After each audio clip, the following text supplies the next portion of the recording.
राधा विवाह भगवान कन्हैया का कुब्जा के भी साथ में माना गया। आवाज बढ़ाओ थोड़ी, आवाज बहुत कम है आवाज।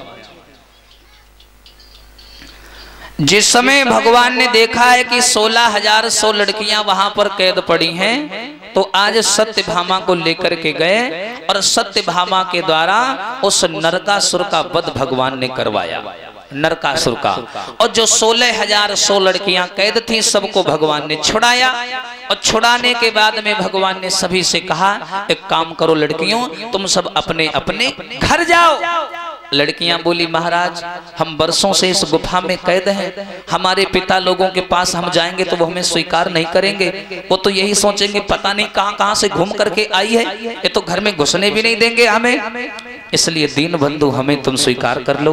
और भगवान ने सभी लड़कियों को योग दृष्टि से स्वीकार किया, संभोग दृष्टि से नहीं। बहुत सवाल उठाते हैं लोग इस प्रसंग पर आज साफ साफ बता देता हूं। अभी और सुनना, सभी के साथ में भगवान ने योग दृष्टि से विवाह। भगवान कन्हैया के टोटल कितने विवाह हो गए? 16,109। अब देखिए थोड़ा इनकी संतानों के बारे में ध्यान दे लें।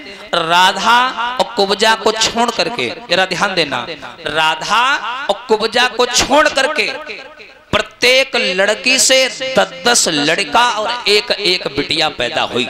जरा ध्यान से सुनना, राधा और कुब्जा को छोड़ करके, राधा और कुब्जा को छोड़ करके प्रत्येक लड़की से 10-10 लड़का और एक बिटिया पैदा हुई। तो बिटिया कितनी हो गई? 16,108 हो गई। और लड़का कितने हो गए? 1,61,080। जोड़ लेना, 16,108 गुणे 10, 1,61,080 लड़के हो गए।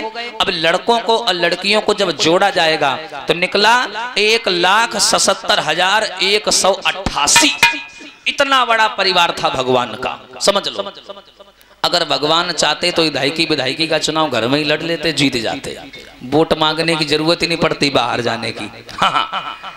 आज के नरन पे एक नारी ना संभारी जात, वहां श्याम सुंदर के इतनी घर नारी हैं। और लक्षण अवतारी के जाही से प्रकट होत, और इतने में श्याम सुंदर बाल ब्रह्मचारी हैं। समझ लो, इतने विवाह होने के बावजूद भी भगवान कन्हैया बाल ब्रह्मचारी हैं, योग के प्रतीक हैं। और इतने विवाह करने के बाद में सप्रेम सभी नारियों के साथ में भगवान कन्हैया द्वारिका में रहने लगे।